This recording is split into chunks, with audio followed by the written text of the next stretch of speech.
I'm hard to get, but it's worth the effort. Oh dear me. I'm terribly sorry. The Vauxhall Chevette, is it whatever you want it to be? We have this HR version. It should be quite fast. But is it any good? Should you care? Let's find out, shall we? Chevette, let's go.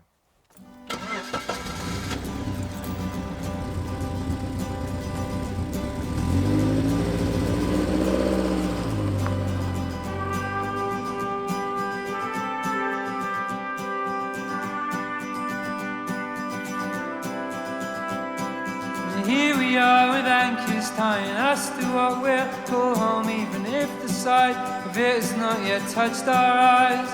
And here we are and we're together, even if we are apart. And we're together when we're together. Something big is happening among us. It's not as if we don't have to deal with our shortcomings. So welcome to a wonderful episode of True Jacket Reviews. This is a 1981 Vauxhall Chevette HSR. It's been very kindly lent to the channel by Terry, who has owned it for 34 years. So thanks, Terry.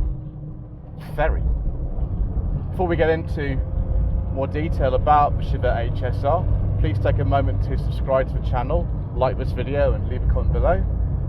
It helps us to rank higher on YouTube and allows us to spread the love of Tweed jackets all over the internet. So the Chevette was launched in 1975 as part of what were called the T-Cars, a massive global program that General Motors started in the early 70s to produce kind of a world car. And we'll get into some of the variations on the T-Car platform later. But there were an awful lot of them. Started in 1973 with the Opel Kadett C, and also a car made in Brazil. I think it was called the Chevrolet Chevette, but I might be wrong about that actually. In this country, the standard Chevettes only came with one engine, which was the one out of the old Vauxhall Viva HC, 1256cc, developing about 58 horsepower, and that was all of them. The vans, the estate, the saloon, the normal three-door hatch, all of them have the same engine. But in 1978, someone decided that they needed something which was a bit more powerful to be a homologation special for the rally circuit. Now, this wasn't much to do with Vauxhall so much. The impetus came from elsewhere. The DTV, the dealer team Vauxhall, were very much involved in this. And they decided to put the slant 4 engine, which at that point was being used in the last of what we call the FE Victors, or just the VX 1800, 2300, so they're called right at the end, and put a 16 valve head on that to develop 135 horsepower, and that was the Chevette HS. Now originally the HSs, we were going to make 400 of them, but as far as we understand it, there were only 350 actually made. Sales weren't particularly fast, in fact they were very slow. So a couple of sort of, I suppose, modifications to the general HS theme were produced. One of them is called the HSX. That was about 20 cars that were painted black for a particular dealer network. Now, not all the car was painted black. It wasn't particularly like the most comprehensive paint job, because some of the silver paint did remain. But somebody else had an idea that actually to compete with Group 4, and then later on I think it was Group B rally specifications, they needed to make changes to the slow selling HS. And so in 1979 they actually offered a modification to the HS where you went into a dealer where there was an HS, all the HSs were built in 78, 79, and said, I want to have the HSR package. Now this could mean a lot of things, but one of the main changes was the appearance of the car. This car's actually got a fiberglass bonnet, it's got fiberglass front wings, it's got modifications to the rear wings as well. In fact, the whole rear end and front end is completely different. Now the basic price for this kit was around £2,000 on top of the £5,500 that the HS already cost, and that was just a basic kit. That was no engine modifications. You'll see in books and things that the HSR was 150 horsepower. Now you could make it 150 horsepower by adding the right type of carburetors, and that would give you 15 horsepower. However, there were lots of other things you could do as well, and those all cost extra. You could have a different exhaust. You could make all sorts of different changes. Now this particular car, it's not got 150 horsepower, it's actually got 200 horsepower, because one of the things you could do was bore the engine out to 2.6 litres. This is a 2.6. It's also got a very nice exhaust on it, and it's actually got an engine map on this, so it's actually easy to drive. I'm having no difficulty driving this at all. This has a Getrag 5-speed gearbox in it, and it's a dogleg gearbox as well, which means I have to be very careful not to put it in reverse when I come to junctions, because this car, well, I'm not going to tell you how much the paint job on this car's cost. You'll notice that there's no decals and no Vauxhall badge on this car because it's been painted in the last month, and I really don't want to end up reversing into somebody, which would not be fun. The rear axle in this car is completely different. You had to comply with modification rules, and so to say that the HSR was something you just kind of ordered from the factory wasn't really true. You'd have to go to there, buy an HS, and then it'd be sent away to, I think, 3 different companies to have all the various modifications done. And if of course you wanted to have, you know, a bored out engine and, you know, different carbs on it, you have to send it somewhere else too. Absolutely sort of insane. The level of detail that went into this is just crazy. And of course, you know, the cheapest HSR would have cost the owner upwards of £7,500, which in 1981, when this car was sold, it was probably built 78, 79, but it was sold in 1981. The most expensive sort of Vauxhalls at the time, just they were below that. This was quite something. By 1981, the Chevette was looking very, very old indeed, actually, in comparison with other cars that had come along. And actually, Vauxhall decided to replace it with 2 different cars. They replaced it with the Astra that came out in 1980 and the Nova that came out in 1983 in this country, although it was sold in other markets a little bit before that. But the Chevette lasted until 1984, and actually in Germany, I think they sold the car as a Chevette with no Vauxhall badge for a few years before the Opel Corsa came out, because there was a gap in the market for somebody wanted a rear-wheel drive car. And this means that it's completely different to say like a Fiesta. Fiesta came out, I think, 76 in some markets and 77 in Britain, and although they were sort of rivals, the character of the car is very different for the simple reason that we've got a rear-wheel drive setup, and you can stick all sorts of different engines in this. You can put a Rover V8 in it, you can put a Ford Pinto engine in this, but you know, with this insane amount of power going through this 5-speed gearbox, it's nothing like an XR2 Fiesta. It's absolutely nothing like it. It's a very different car in character indeed, and I am a blessed person to be driving this, because they only actually put this whole kit on about 30 cars. It's not like some of these bits where, you know, you kind of say they made 30 cars. It's really hard to say that. It's like, well, it's like about 30 went off the modification into this spec for the standard HS. And also, although a standard HS was painted silver, they all were, you could have kind of whatever colour you wanted. If you wanted to have a green car, you could have a green car. They weren't all silver. Although this one, which originally had green bits on it, has been returned to this sort of more, I suppose, stock-looking silver colour. One thing about driving this car is that if you're doing about 45 miles an hour, it feels like you're doing 60. And it makes these amazing noises, sort of raspy exhaust note. You've got a very, very big exhaust on this car. But actually it's quite well behaved. It is noisy. The suspension does crash a bit because it's quite firm.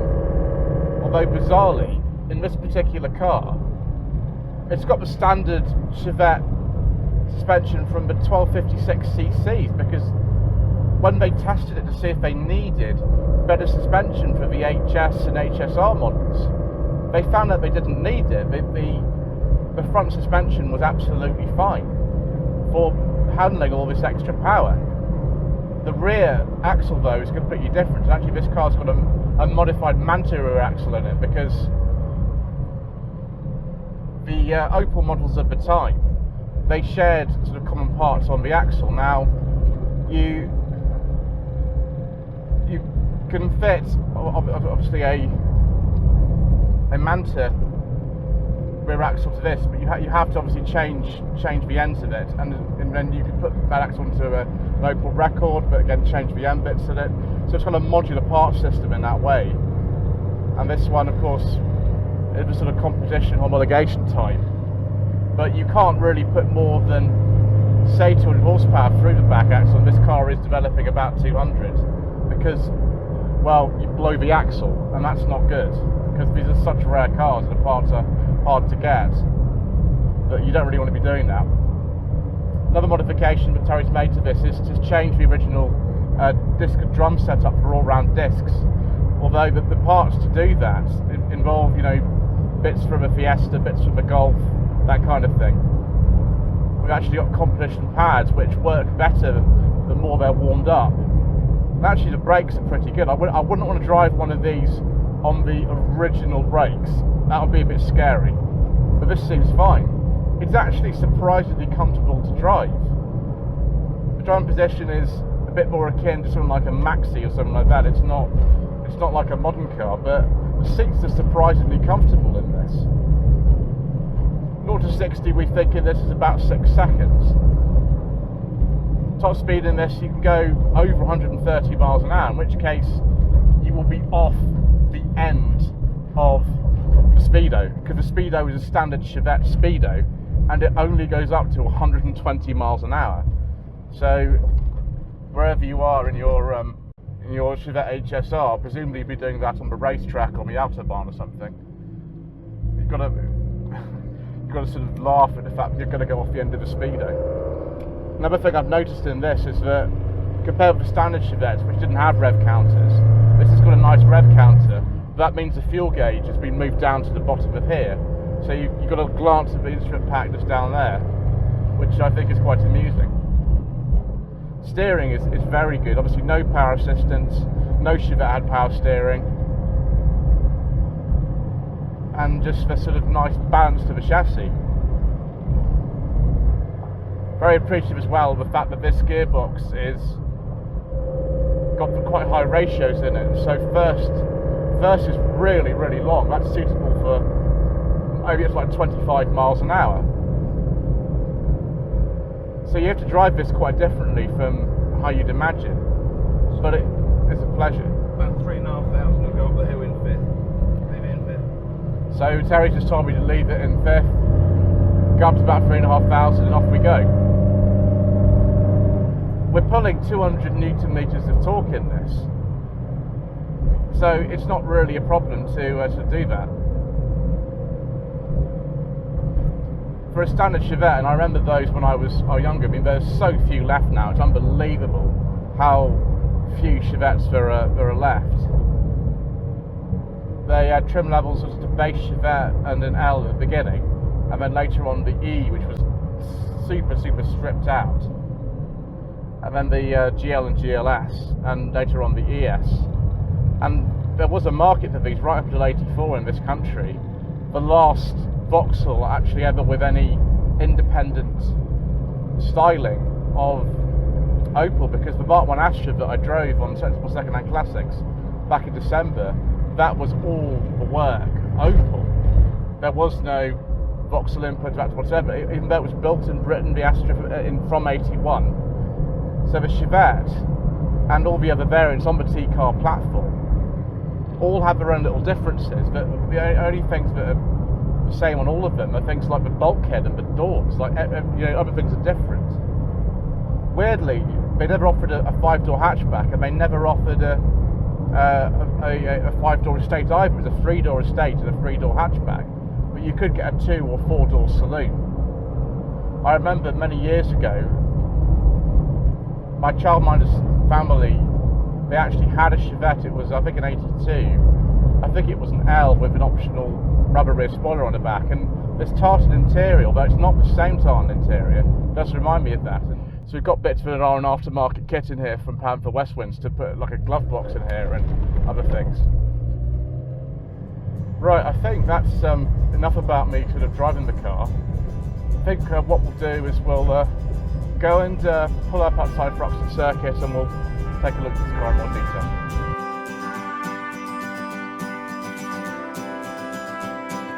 Here we are with anchors tying us to what we'll call home, even if the side of it has not yet touched our eyes. And here we are and we're together, even if we are. Somehow, viewers, I managed not to put it into reverse when I came to a junction.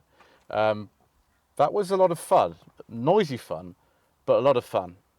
Anyway, let's have a look at the Chevette's more practical side now and take a look in the boot.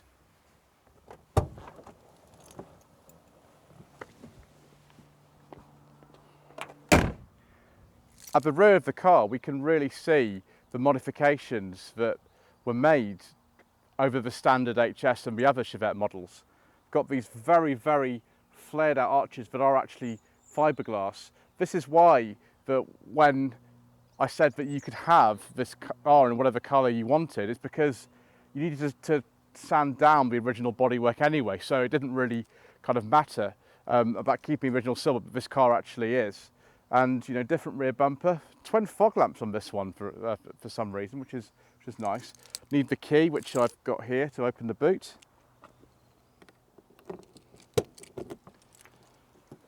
One of the main things about this car when it was launched in '75 was the fact that it had a hatchback that was becoming increasingly fashionable after cars like the Fiat 127, just before the Fiesta that came out in '76 in some markets and '77 in this country. This is actually a modification, this particular load blind, because the original cars, well, let's just say that the parcel shells they came with weren't very good. So what we've done is not just remove this kind of custom load blind, we've actually folded the rear seat, and it is one piece, but I think virtually all cars that had folding rear seats in '75 when these came out, it was just a one-piece seat. And Terry tells me that you can get a full set of camping gear in here, which I completely believe. I mean, we've got things in here to go to shows and things. Actually, this car was at the NEC back in November. That's where I first saw it. And, you know, with a £5,000 paint job that this car's had, you want to keep it looking its best. The exhaust is absolutely huge, and that is a Maniflow custom system, which is why in the driving section you would have heard the car be a little bit loud, but sounding fantastic. So, like the Datsun 260Z, we're going to go in this side. The last time in the back of a Chevette was about 30 years ago when I was considerably shorter. So, let's see what it's like. I've got to be careful of this belt, but I don't trip over.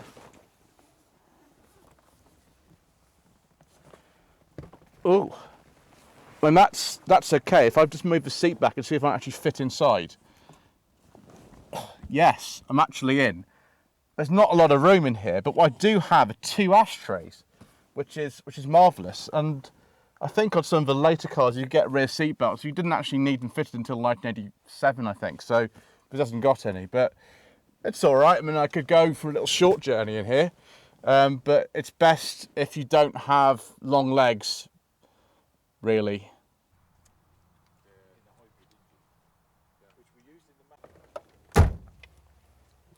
One thing I do remember from the Chevette I used to travel in about 30 years ago is the tartan pattern. Now, it wasn't this tartan, it was a different type of tartan, but nevertheless it's quite distinctive. These seats are just vinyl on the outside, but not leather or anything. In fact, this whole dash is lots and lots and lots of black sort of plastic. It's very reminiscent of many other 70s cars that I've sat in. Because this is an HSR, there is no fuel gauge up here. It's actually down there, as it is with all these extra gauges of oil, temperature, and a voltmeter. Very sort of typical sort of upright dash of these older Vauxhalls. I seem to be quite fond of that for some reason. Heating and ventilation controls are over here. That's the temperature control. That is the direction of the air, and that there is the fan speed. This is actually the interior light and a reheated window. The other light controls are just over here on the right hand side of the dash. So you do have to know where things are. Hazard light switch is just down here. On cheaper Chevettes, this was a radio grill just there in the middle for your mono AM radio, if you actually had one. Some Chevettes didn't get that at all. Now, he also didn't get a glove box. This is like an aftermarket kit that was sold by Panther Westwind, of all people, to put little bits of trim on top of the doors, a bit of trim here to fill in this sort of hole for radio. This car's actually got sort of twin speakers here, as opposed to the mono one, and just on this glove box. So you just pull that out and it comes down. I'll see if my secret mission documents go in. I don't know if they will. No. I'm afraid this car not passing the test for the documents such the extent that because there are no door pockets at all, I'm going to have to put these in the back and hopefully nobody notices that. So that's no good, viewers. Never mind. As you can see, 5-speed gearbox and Getrag. First is down there, reverse is there. So you have to be on the ball when you're actually driving around so you don't reverse into the car behind you, which isn't much fun really. Driving position is a bit more like a kind of maxi or something. I mean, you can obviously go forward and back, but this is the most comfortable position I've found, and it's a typical older car, but the seats are actually quite comfortable. They do feel reasonably supportive. Good old sun visors with just one little bit on here. I'm not even sure you got a mirror on them. No, maybe on the sort of cheaper ones you didn't even get a passenger sun visor. That wasn't uncommon in the cars in the day. This is actually a pre-facelift body shell, even though it's a 1981 registration. All of the HS and HSRs were built in 78 to 79, and the facelift occurred in 1980. And one of the things they did was to actually put vents on either side of the dash to increase the airflow. I noticed that when I was driving along, actually, I needed a bit more sort of air ventilation, but this is a pre-facelift body shell, so there isn't enough ventilation really for what I would personally need, but you know, there we go. It's relatively simple in here. There's not an awful lot to see, but we have got a nice conventional handbrake and a little storage area here for putting, as it happens, a mobile phone in. Of course, in 1981, you wouldn't have had one unless it was absolutely enormous. Since I can't put my secret mission documents in the glove box, we might as well consult them and read some information from them. The special edition Chevettes were the Special, that's the original name, Sunhatch, the Black Pearl, the Silhouette, the Black Watch, the Grenadier, and the Jubilee. The Black Watch and Grenadier, I think, were some dealer-only cars. The T-car had masses of different variants, some of which didn't really share too many common parts together, but they are collectively referred to as the T-car anyway. We'll start with the Chevrolet Chevette, the GMC Chevette, the Opel K180, the Holden Gemini, the Isuzu Gemini, the Isuzu Bellet Gemini, the Holden Piazza, the Isuzu Piazza. Would you believe it? The Isuzu Piazza is based on the same kind of floor plan of things as a Vauxhall Chevette. The Chevrolet Mararo, I think that's how you say it. I'm very bad at Spanish, viewers. Pontiac T1000, Chevrolet Chevy 500, Opel Kadett C, the Bedford or Vauxhall Chevan, the Pontiac Acadian, the Opel Gemini, the De Maipzi, and then the De Maipzi Nut, the Saihan Bird, the Isuzu Impulse, the Isuzu iMark, and then just the Opel Isuzu. There were others as well, but those are the main ones that I could find.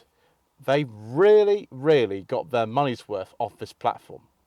In conclusion then, what do I think of the Vauxhall Chevette HSR? It's a privilege to be able to drive such a rare car. According to the Droop Snoot Group, who are the owners club for these cars and many others in the 70s, 80s Vauxhall range, there are 27 of these remaining on the road, which is incredible really. So with prices staying very firm, which you can imagine for a car like this, the likelihood of you being able to drive one of these is quite slim. However, I have, and it was fantastic. Excuse me, I'm terribly sorry. My dears, Mr. Drummond is trying to provoke me. Thank you for watching this episode of Two Jacket Reviews. Please don't forget to subscribe to the channel, like this video and leave a comment below. And if you wish me to source a car for you, then please visit my website. The link is in the description below. We are apart and we're together when we're together. Something big is happening.